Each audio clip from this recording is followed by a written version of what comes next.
to No Color Entertainment. This is Matt. This is Ariane. And we are here to discuss the vice presidential debate now. We did a presidential debate last week. Went off pretty well. We actually got some new subscribers, so thank you for that. Also, if you like the video, if you like what we do, then feel free to subscribe, like the video, leave us a comment if you have any thoughts. We would love to interpret and add in your comments onto our videos. You saw last week we had a subscriber came in who actually started just asking us like personal questions, as well as our thoughts on the thing. As well as our thoughts on the thing. As well as their thoughts, and it was nice to be able to midway through the debate decide, or midway through the discussion decide that we're going to have a Q&A session at the end, and it actually went off pretty well. We got another 30 minutes of just him or her, I forgot, just asking questions. So that was a lot of fun. So if you guys want to jump in and be a part of this conversation, please, we will be happy to include you. Also, our thoughts and prayers go out to the entirety of Florida and the East Coast that is getting ready to deal with Hurricane Matthew. I hope all is well, and hopefully it's not as bad as it looks. So keep it going. There's always an awkward pause before all my streams because I have to do something.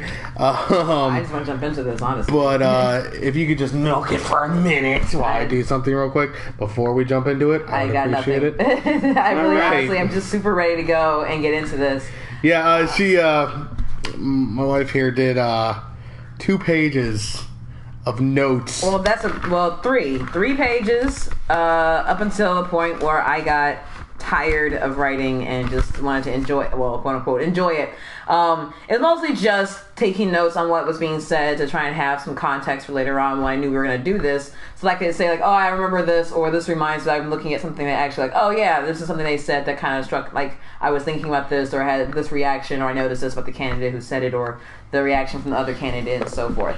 Yes, and again, we are trying to look at this from a non-biased point of view. We have our views, we have our beliefs, but we are trying to look at every debate from both candidates' perspectives and show. It's gonna be mostly about trying to talk about this as far as your average voter is concerned, or their interpretation of what's going on, and trying to just give another perspective, I guess, just get an additional voice into the conversation that's going on, the dialogue.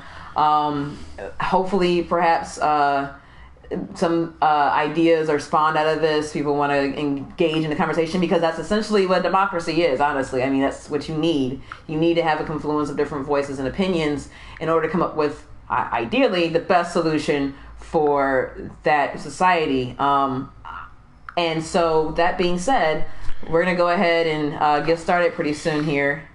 By the way, give me 1 more minute. By the way, we reside in Indiana, so yeah. So it's funny to see. It was fun to see our governor up there. Yes. It's also interesting to note that, and this might be something for those people who are watching whenever they can, that who may have experienced something similar. So we live in central Indiana now. But previously, we lived in Northwest Indiana. For those who don't know, which is largely everyone else outside of Chicagoland in Northwest Indiana, we live pretty fucking close to Chicago.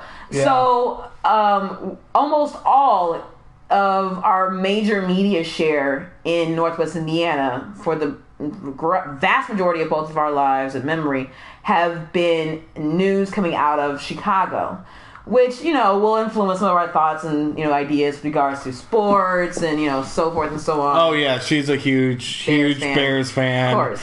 I am a huge Colts fan. Which is weird. So, which we're actually fortunate enough to go to the game this Sunday, Bears versus Colts. It will be our first live. Which one's gonna suck the least? Right? They're both 1-3. So. Which one's gonna get that second win? Yeah, right. But so the idea is that, Bulls and Cubs and Blackhawks, so forth and so on. Yeah, I'll cheer for the Cubs if they go to the World Series. Well, I really think everyone should cheer for the Cubs. If they go to the World Series. Right? All of America will just be hating on the other team if they get any. How dare you stop them from ever winning anything? Come on, mercy. Seriously. We're about ready to get But the idea is that because of our close proximity to Chicago, most of the information that we get around election season tends to be almost exclusively about whatever's going on, not just in Chicago, but in Illinois. We probably know or have heard more about elections and so forth going on in a state next to us than we hear about our own state, which might also explain a lot of the problems within Northwest Indiana, but I mean... Which is one of the weird parts about the move as well, because we moved down here and I noticed just a complete switch of what I see on the news now. There's no Cubs coverage, there's no Sox coverage, there's rarely any Bears coverage. It is strictly Colts and Pacers, and that's it. Well, that's all we have. There is nothing else that exists in Indiana. That's all we have. As soon as you move down here. But anyway, we're going to go ahead and jump into this. So, the point was that because we have not had a lot of information about our state, it is a different experience watching not only like everywhere else around the country, other local not lower level, I guess, but you have a gubernatorial as well as state senate and national senate races going on, but also to see one's own governor up for the job of the second most powerful person theoretically in the world. I mean, granted, everyone kind of knows that the vice president. You say that, but I mean, everyone makes that joke that you really have no responsibilities. You're really just waiting for someone to die. Well, that's really, or have a brain aneurysm or something. But yeah, the idea is that you're going to, while this person has no power inherently, the idea is that they could. They are unless the next you're Glenn Close in Air Force One. Exactly. So, you're that close to being the next person in line, so it is important to pay attention to who this other person is going to be. Yeah. And so for those, I'm going to be honest. I don't know much about Tim Kaine. In fact, I think it's probably been a very strategic point on the Clinton campaign to keep him as far out of the public eye as possible, just because no one really knows who he is, and he probably hasn't really done a whole lot that would make waves in the halls of corridors of power. Yeah, good or bad, just kind of there. He's a rock solid Democrat. Yeah, they're still has solidly riding Hillary. But even in the debate was talking about how he owns a gun, his sons are in the military, he grew up very he was Irish Catholic, was his background, so the idea of faith, a lot of experience, informing some of his influence, like he was a missionary and so like the idea is that like he is definitely a Democrat, but he also has these other, which more or less has been termed that the conservative right / Republicans have a monopoly on, is the idea of faith, values, and so forth. Yeah. But Pence, for those who don't remember or know or care, human being. He probably made the most notice in recent years with this little thing called the Religious Freedom Act. And essentially what it did was allow for businesses and mostly the private sector to be able to, for all intents and purposes, discriminate. That's essentially what it came down to. That wasn't what it was in the writing, obviously. Of course not. But that was what was the result, and more than likely the intent, was the idea that people, while Indiana did legalize gay marriage, they don't have to necessarily be okay with all of it, and they are allowed to essentially voice their opinion by boycotting the sale and goods of the LGBTQ community through whatever means they felt necessary. Now, it wasn't necessarily just against LGBTQ.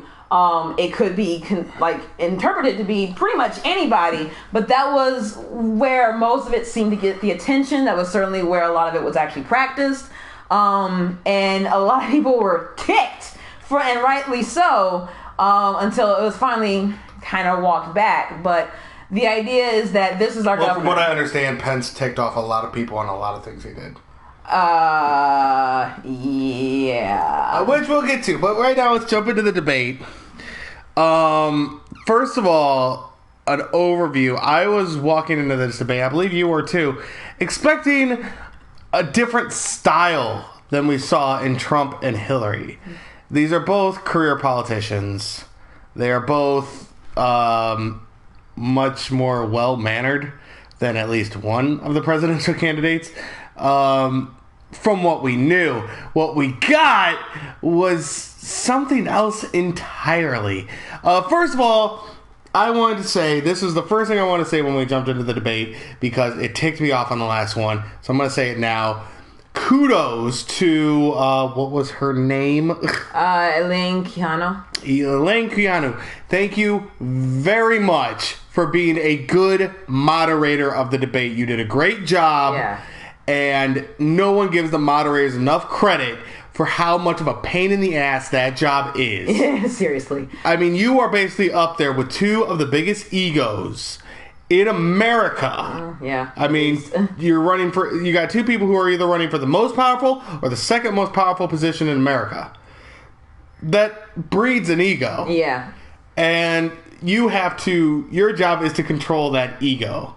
And you're going to get flack for it no matter what you do. So kudos to Elaine. Very nice job mediating the debate. Yes.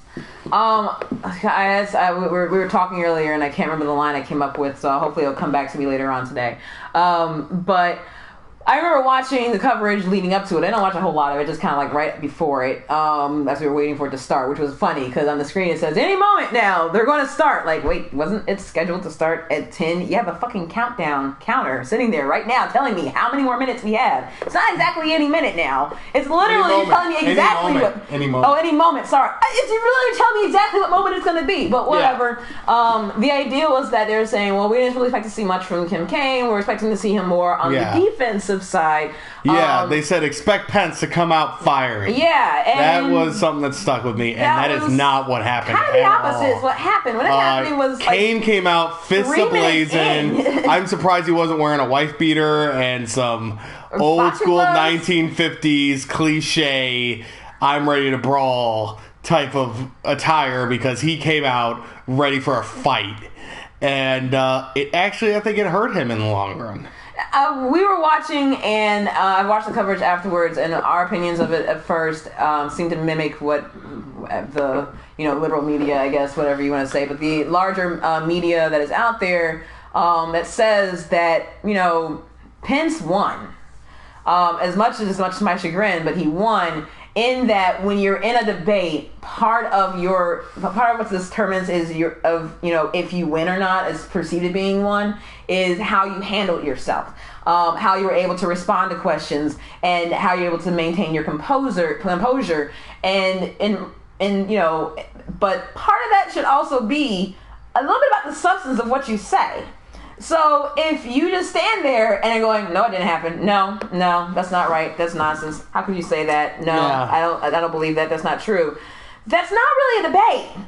That's really just denial. That's just long hour. To be fair, that was most of Pence's defense, I guess you could call it, of Donald Trump. Again, that may be the wrong word, because instead of defending anything that his candidate said, Pence decided to go with, he never said that. Now, I made this point to you earlier, and I want to repeat it here, that this is not the 1960s or even the 1990s where you could say something like that and get away with it. Because no one could actually verify it, because the technology wasn't there. But nowadays, when you have YouTube, Facebook, Twitter, Google, you can find Snapchat. anything that happened. And pretty much. The fact that you're going to sit there and say Trump never said such and such, and then a news reporter literally be able to, after he says that, or after he states that you denied that it happened, able to play a clip of his exact words saying it. that's not a viable defense anymore. And I think that really hurt Pence, but I don't think it hurt him enough to lose the debate. But it's a red flag that America really needs to start paying attention to, is these red flags of Trump and Pence now both saying this never happened, that's not true, that's not accurate, when there's video to support that it freaking happened. Yeah, I don't get it. Whereas on the other side, you have Hillary, which I'm not. I'll go into Kane in a second, but you have Hillary, who was approached about her emails in the presidential debate, and she had no problem owning up to what happened. Basically saying, I take full responsibility. It was a large mistake, and I'm sorry. That is the kind of accountability you need in a presidential seat. You're not going to be perfect. There is not one candidate in the past history of the presidency that has been perfect. Abraham Lincoln had his short sightings. FDR, one of America's favorite presidents, had his problems. And I'm not talking about like polio before it gets twisted on the internet like that or something like that. I'm talking about in his policies. His policies were not perfect. Or his personal life. Or his personal life. I mean, and Kennedy, another one of America's favorites. Whoa. Hi, Marilyn. There's so many issues with the presidency. No one's going to be perfect. So it really is, does the good outweigh the evil? That's really what it comes down to when you're talking about the presidency. And right now, in my opinion, Hillary does have the upper hand there. But again, I stand by the fact that Pence won this debate. And part of the reason for that is Kane did not... Kane came into this with the same kind of thought process I had, but he acted on it. He thought that Pence was going to come in there acting like a Trump campaign person. There have been many people in Trump's campaign on the news lately. We've watched him on Bill Maher, CNN, Fox News. We've seen these campaign representatives come out and act just like Trump, interrupting people, attacking people, making these bold, brash statements. Everything that you expect from Trump, you get from his campaign staff. So I think Kane walked into this debate expecting that and preparing for that, and his strategy was to have a sort of preemptive strike against that. And so he was interrupting and making brash statements and just pushing and pushing and pushing and firing. Problem is, Pence, I think, had the foresight to see that would be Kane's strategy, and he let him dig his own grave. Well, I don't even think necessarily that was the case. I don't think it was that he was letting him dig his own grave. I don't know if he really expected Kane to fire at him the way he did. He certainly probably expected some of the, quote-unquote attacks, because let's be real. There's a couple things I want to kind of add to this. One, if you see someone doing something horrifying or saying something untrue or doing something that you have a right as a human being to call them out, like, hey, dude, that's not cool. Like, yeah. That's like you're doing this, and that's, you are portraying yourself as this. Like, I'm saying that you have said something that is untrue, that you are saying you've called women pigs, so forth and so on. That's an insult. How the fuck is that an insult? One, it's true. Two, what you said was an actual insult. Yeah, these are by calling you out on the shit that you did does not mean that you're true. No, that's a. It doesn't mean that you're being attacked. It doesn't mean you're being insult. It's not even being attacked. Honestly, I'm calling you for your bullshit. I have a right to do that. Not only am I participant in this democracy, Americans have a right to do that, but also as a human fucking being, having to be forced to be exposed to this shit. I shouldn't have to deal with it. Yeah. So that is one of the ugliest things that has been happening in this campaign, and it's exclusively on one side. I don't even know how else to say it. And if someone wants to fact check me and tell me the one or two incidences and where Hillary did the same thing, I would love for you to show it to me. Please, I want accountability. So if I'm wrong somewhere, please let me know. No, I guarantee but Hillary has I absolutely guarantee you that for every one or two times it's not okay. Two wrongs don't make it right. But this is not two wrongs making it right. That is a false equivalency. Please learn those words because it is going on all over the place. Two wrongs in this situation are not making a right. Not only is that not happening, but also it's not even two wrongs. It's one wrong, maybe-ish, and then it's 30 billion others. Now, granted, that might be a hyperbole, but you get the idea. It's not even close. No, and to say that because both people are doing something wrong, it's like, well, people are going to be imperfect. It's the fact that he'll do it in 5 minutes at Trump, I'm talking about. It's the fact that he will go back on something or deny something 5 minutes after he said it. And he will keep the straightest face, which just bugs me so much that he keeps the straightest face on a bold-faced lie. This is what I finally remembered. I was trying to hang on to say it later on, and maybe we can keep bringing it up. But it's the classic line: "What are you gonna believe? What you see or what I tell you?" Yeah, that's Trump's campaign strategy. That's been the whole thing. That's with all of his his surrogates, with all of his boosters, all of his supporters. Not all of his supporters, at least the ones that certainly are on TV, and probably some of the ones out there that are going to be voting. But not trying to necessarily insult the people. I'm just calling it what it is. It is seeing something, and then, well, it isn't what it looks like.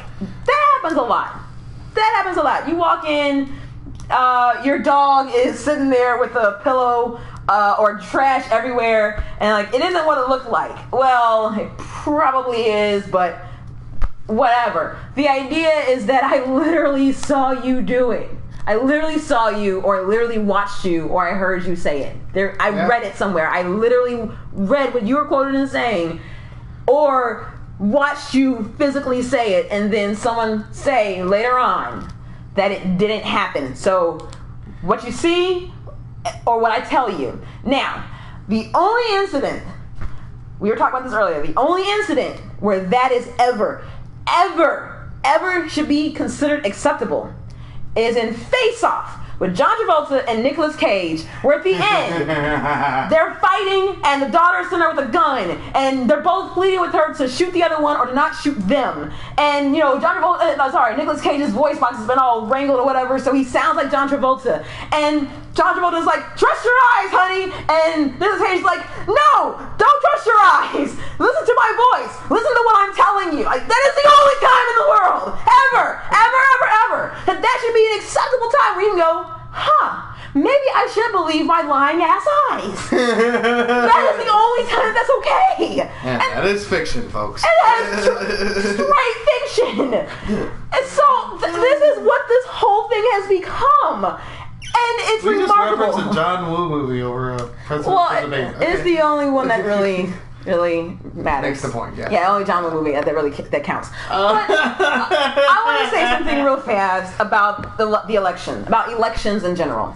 Okay. Our current democratic system is set up now so that whenever anybody goes up for public office, be it delegate or council member or president of the United States or justice or something, the idea is that there is going to be a vetting process. Depending on the level of power you're going to get, and certainly those who do not wish to give it to you, so you can have some really crazy fucking elections in Hoboken, Jersey or something like that, or Westfield, Indiana, I don't know, I'm just throwing out random places. But when it comes to the national stage, there's more eyes and there's more voices that are out there willing to say, this is what I witnessed with this person.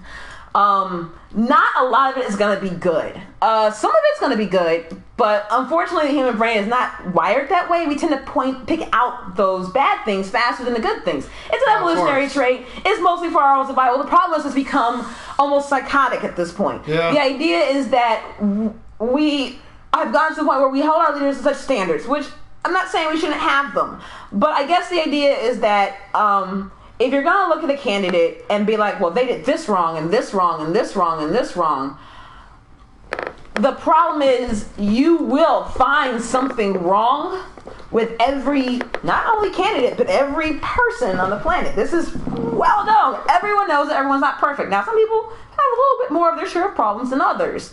And while that can be forgiven in a family member, that may not necessarily be something that you should let slide in a presidential candidate or anyone else trying to hold office of power. However, as part of a democracy, recognizing that the two people you're going to be going face to face with are going to not necessarily be Jesus Christ and himself, you know that it's going to be imperfect human beings. So by abdicating one's own responsibility and participating in this great democracy of ours, just because it's fucked up and broken, is not really an excuse. The idea is that you are still participating in the democracy. If you do not participate in it, then you cannot bitch about the result. Which reminds me of a line I really liked during the vice presidential debate, which was when Pence said that our economy, our democratic economy, or something to that effect, this is not a direct quote, I'm paraphrasing here, but our democratic economy is 16 times, he did say 16 times, stronger than Russia's capitalist economy. I don't know if he said capitalist. He said capitalist, because I remember stopping the show for a second and kind of waiting and saying, wait, aren't we kind of capitalists? Well, theirs is more capitalist in the way that, like, eBay and Craigslist kind of works, but with a lot more hookers and blow and knives and child brides. So and it's the idea is it's way closer to probably what we would think of the Wild West than we actually think of the Wild West. Yeah. In that it is strictly you get based on what you're willing to pay for, and that goes for literally probably everything. Now, granted, I don't mean to offend anybody out there who has, who is more aligned with Russia, as in they have lived there, they grew up there, they're from there, they're there right now. I don't think they were that far widespread. But the idea is that from my perspective, which I recognize is probably obviously biased because I'm coming from an American perspective that really doesn't get a whole lot of the facts. We know this and from what our media allows us to have.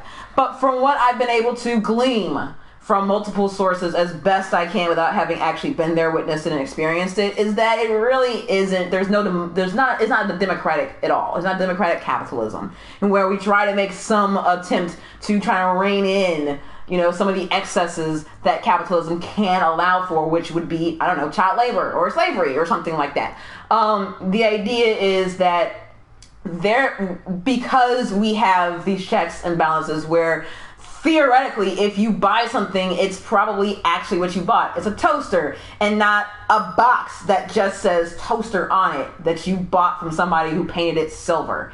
Like, that's not what you're getting, because we have these lovely things called the EPA and the FDA and all these other governmental branches that are supposed to keep checks on that. Are they perfect? Fuck no. But it's better, I think, than some of the other systems of other places, which is you'll buy it and you'll like it. Like, that's really kind of the interpretation. So whether we're 16 times stronger, I don't know. But that may be a matter of interpretation for people who understand economics. It's hard to believe that we're 16 times stronger than anyone after 2008. Well, 16's a big number. Here's the thing that I've always kind of it's keeping things in perspective.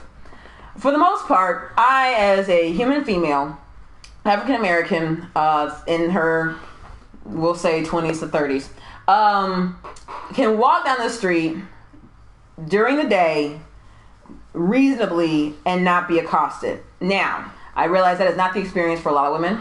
I realize it's not the experience for a lot of women in certain places in this country. I also understand that it is probably more likely that I am not to be fucked with, and that if I am, there are certain systems in place that protect me. If we were to have children, they're most likely going to survive into adulthood. Things like this. We don't have to necessarily walk through trash to get to clean water. So no, we are not as bad off as them. We are probably 30 times better than places that are like that and where the disparity of wealth is not even something that we can imagine, despite the fact that we do have one. But the idea is that, granted, we could be better, but so could a lot of fucking things. Pie could rain from the sky every day, and I'd be totally cool with that. But it doesn't happen. Perfect world, maybe. Then all of a sudden we'd be bitching about all this pie is getting everything sticky. I'm tired of cherry. Why can't we have apple sometimes? I'm starting to gain all this weight. Blah, blah, blah, blah. My diabetes is acting up. So the idea is that let's keep things in perspective. Could things be better? Yeah, because they have been.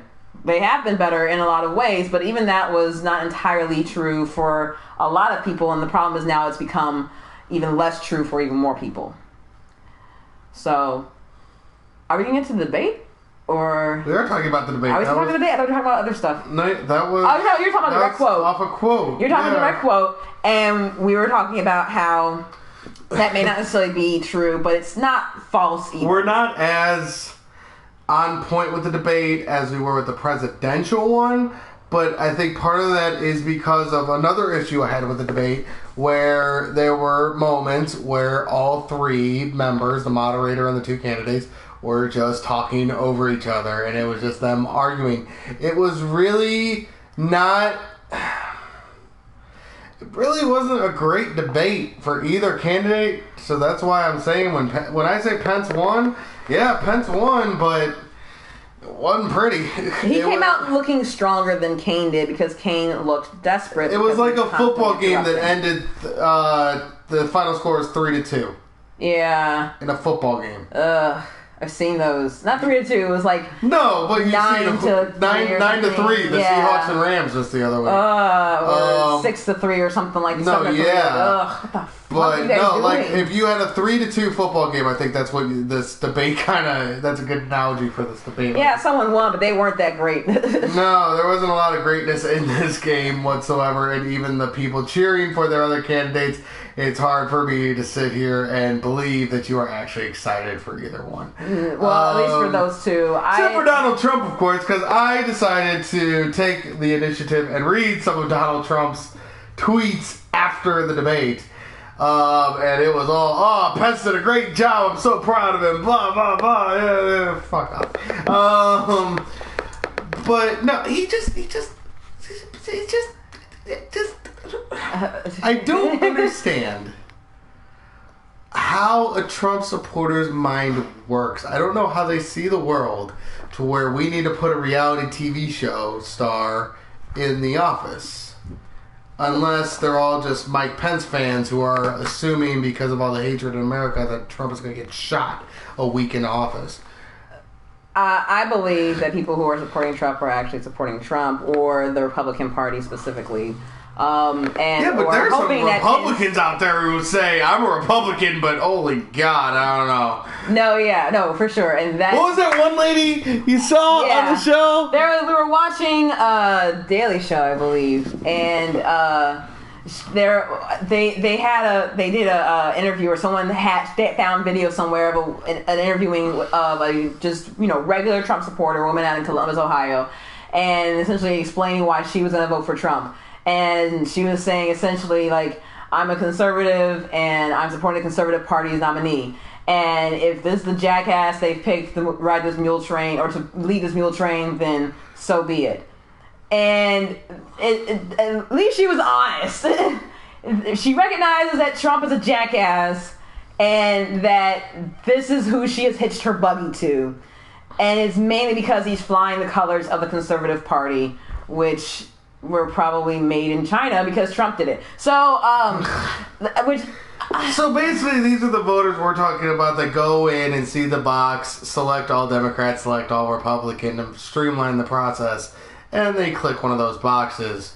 Whereas, me personally, I'll go to each freaking box. That's what you should do, honestly. And pick what candidate I do think deserves to win. No, honestly, and that's really what part of it is while granted a lot of it is we're not being fed the right information or we're being fed misinformation, part of it does reside on us as participants in this democracy to hold our elected officials accountable. And that goes for the ones who are running for office. No, Trump is not a career politician, but he's a politician now. He's running for public office, so that makes him a politician. And there's another thing in this election I don't think a lot of people are focusing on, and I'm going to get away from the debate just for a second because it just popped into my head, is that one of the biggest things going into a presidential election, like the day before or whatever, they always do like projections of states, like how do they think it's going to go?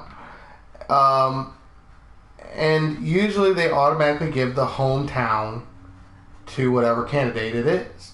Here's the problem. Hillary and Trump have the same hometown, don't they? Aren't they both from New York? Well, Hillary was senator of New York. Okay. So who wins that state? That will be interesting to see. And I with think all they're the Bernie assuming, support, we saw a lot of Bernie support in Indiana. Yeah, he won, actually. He won. Indiana. Yeah, he won Indiana. Primary. So, is Indiana going to vote for Pence and help Pence out and stay Republican? Or is there a shift? Well, there does seem to be a if you go to Indianapolis, Indiana, you go to downtown Indianapolis, Indiana, this is fucking true. At least it was 3 weeks ago. Right outside, like the Capitol or the downtown area, you can see the Capitol within, or at least a lot of the state buildings within a very short distance. And in front of it is a gigantic billboard, one of those standard ones you see on the highway, that says, "Fire Mike Pence." Wow. Yeah. So you see those signs everywhere in Northwest Indiana. Northwest Indiana is decidedly blue. They have been blue for years, and largely maybe because of the Chicago media share, or also because of the demographics. I don't know, blue collar, diverse in its own right, that sort of thing. But and even blue collar isn't necessarily a guarantee, but decidedly Democratic, this Democrat throughout most national elections. So I'm used to seeing signs like that. I'm not used to seeing signs like that in central Indiana. I've seen the Fire Pence signs, but I've also seen some in support of Mike Pence, and obviously he was governor for a while. A lot of people really actually supported him in that stupid RFRA thing. So it's strange. I don't think it's a guarantee. Then again, Indiana really doesn't have that many electoral votes to begin with. It is interesting to note that we went Democratic for the first time in 40 years during the 2008 election. We voted for President Obama. Now, I don't know if... That was against... John McCain. Yeah. We had gone Republican every year since Kennedy had been elected. Like, I think maybe we elected Kennedy, and then that's it. And so, like, every year since then, we've read it, and no one bothers stumping here for us, except for maybe Republicans every once in a while will swing by, because they don't have to. They know they're not going to, either Democrats know they're not going to win it, or Republicans already assume they have it. And so they don't really bother stopping through here, and we come so late in the primaries that no one really pays that much attention to us. We did go blue in 2008, and a large part of that was due to small pockets of population throughout the state. Many states around the country have, large amounts of agricultural, rural or suburban areas, and then small pockets of densely populated areas. And oftentimes those populated areas can swing the population because they account for like 30 to 50% of the state's total population. Granted, that hasn't made a difference in the last 40 years, but because of the major get out the vote campaigns that have been going on, and the large, we'll say, African American population in these areas, particularly Northwest Indiana, trying to galvanize people to participate in the democratic process more than they had been doing before, which is known that these populations really traditionally did not participate. That is why we went blue. Now, when you see a lot of the electoral map and they talk about what Hillary and Trump are likely to win, they tend to account for all the states that Obama won essentially going to Hillary. And we know that that's not necessarily true.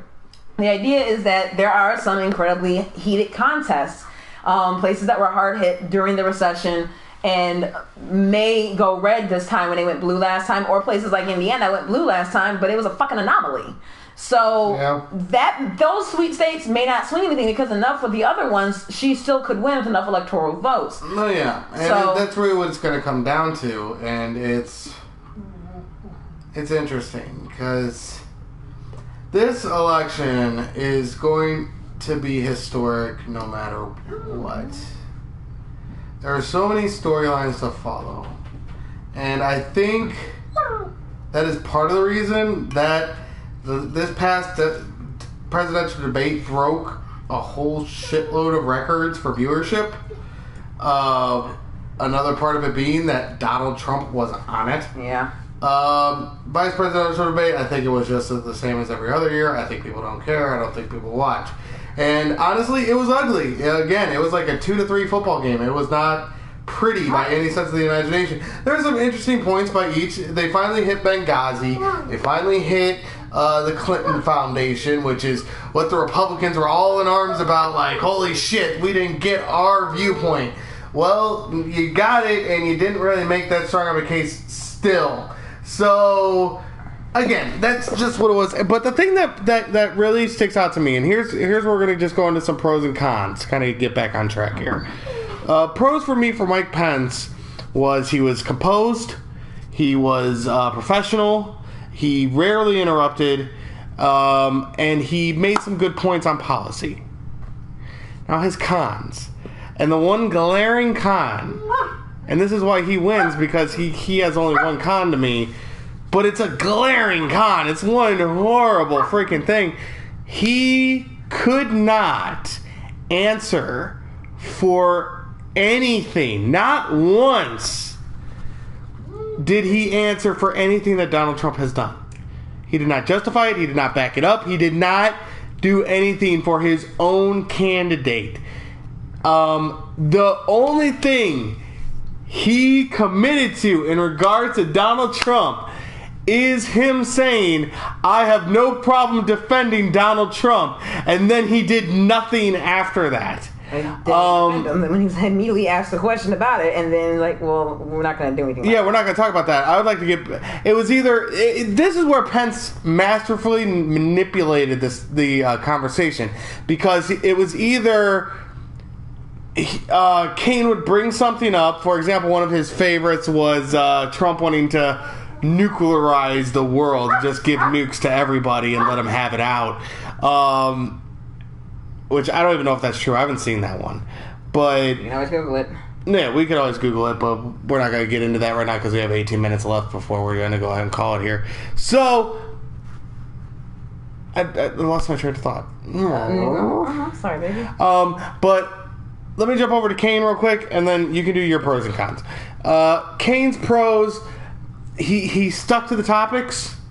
He did give some. He had more substance. He had more substance Absolutely. In his debate.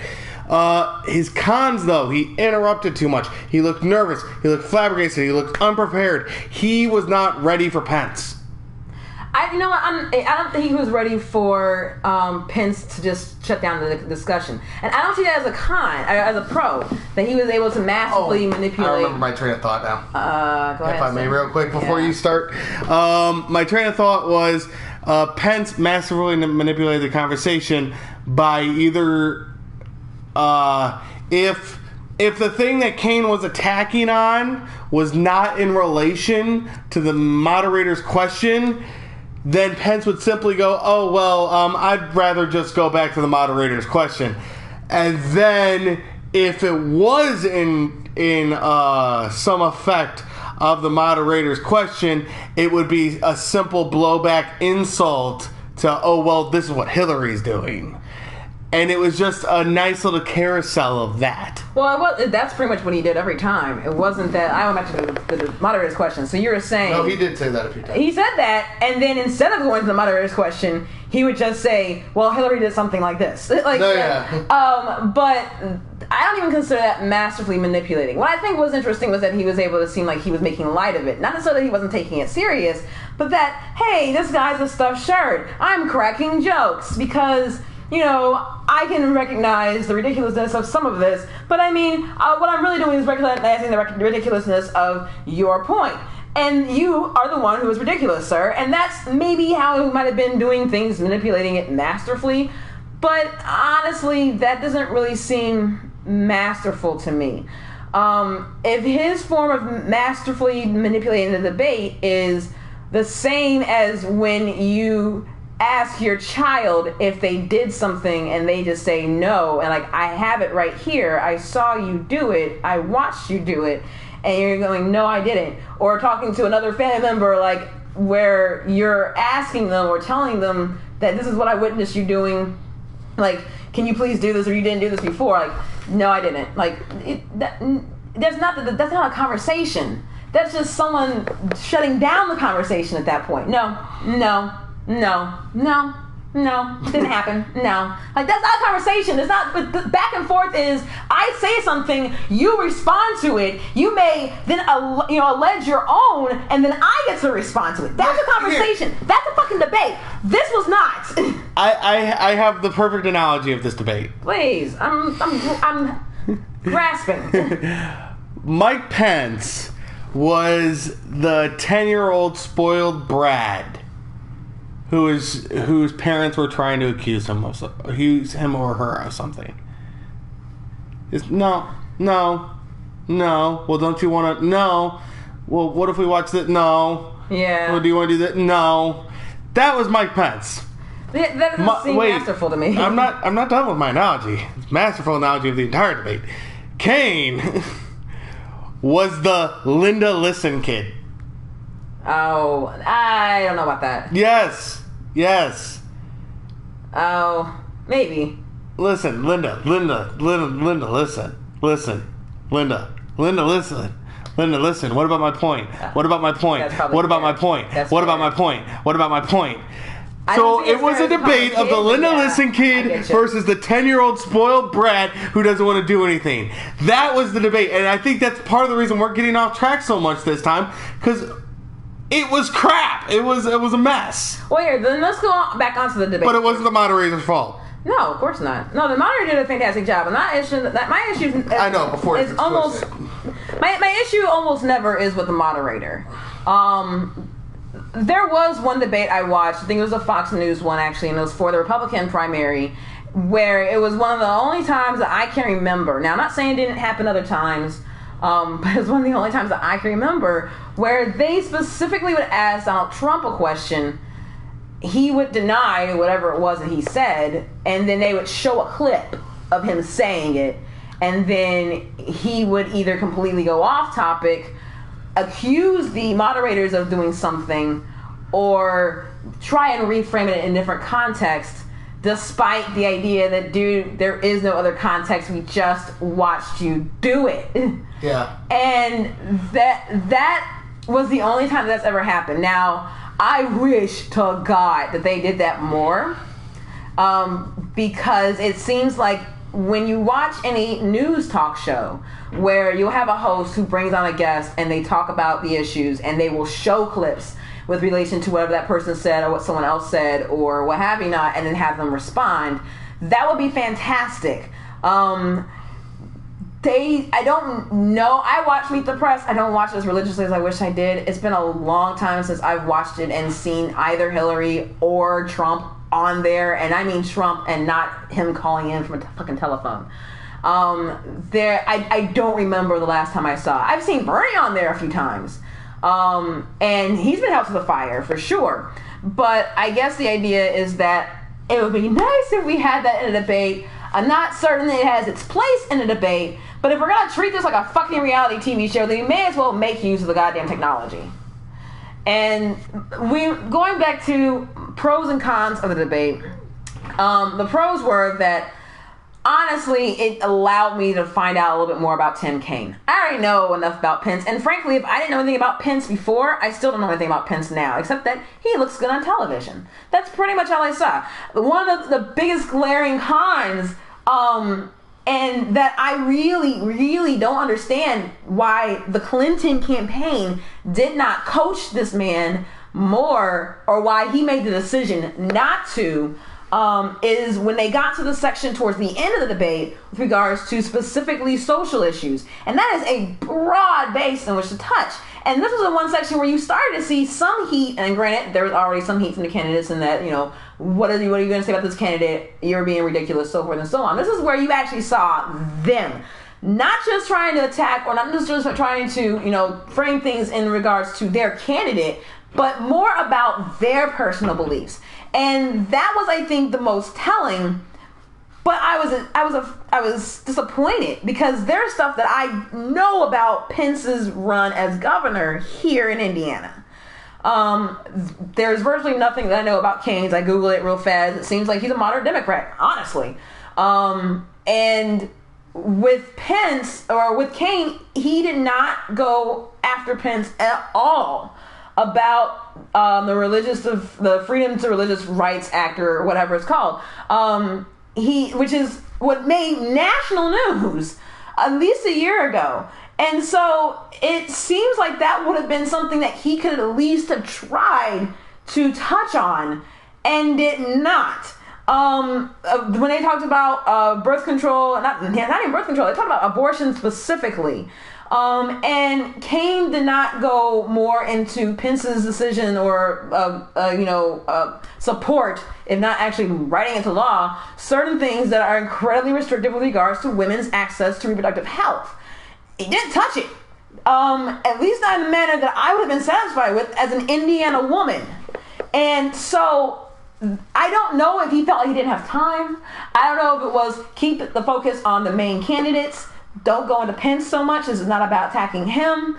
If he himself feels like there's something in his record that would be unwanted or controversial that he didn't want to then get nailed with immediately back by Pence, which looking through Wikipedia doesn't really seem like there's a whole lot there. Then the idea and seemingly that he can hold his own when it comes to attacks that he feels are based on fact or not, it seems a weird choice to not have taken this time to focus on one of the issues that, while it's not necessarily been front and center, but the idea of women and women's rights and the treatment of women that Pence's candidate, running mate, has been so obviously in the news not great on. And stick it to him that way. I didn't get that. I thought that was a con in Kane's corner and a pro in Pence's that he didn't have to deal with it. And that's a shame, honestly. So. Yeah. So, all in all, I think we've said it a few times now, but all in all, who won? Nobody. We all suck. The audience lost. Yep, pretty much. I think that, and we said this before. But no, you have to pick one. So.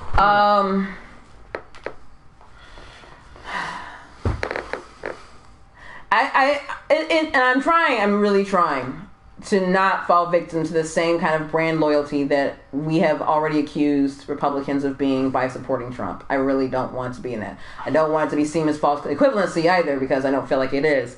But the idea is that Pence won on style, Kane won on substance. I don't know if that makes it a wash, but it feels like it is. I think overall Pence won. I think he handled the debate better, and he only had one con, but it was a glaring con, so I have to say that Pence won, and that's right.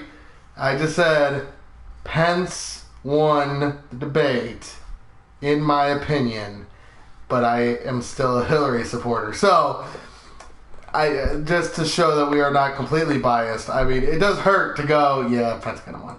But, if he won, he won.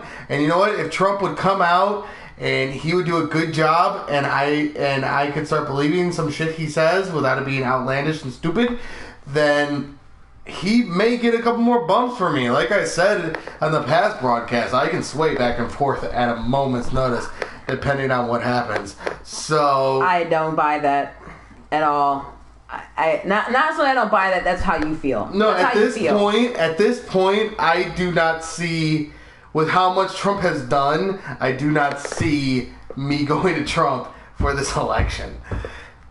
I guess. But I know nothing about Gary Johnson, so hopefully he'll get up to 15%, and then maybe we can see someone else's point of view. I guess my thing is that speaking about Trump specifically,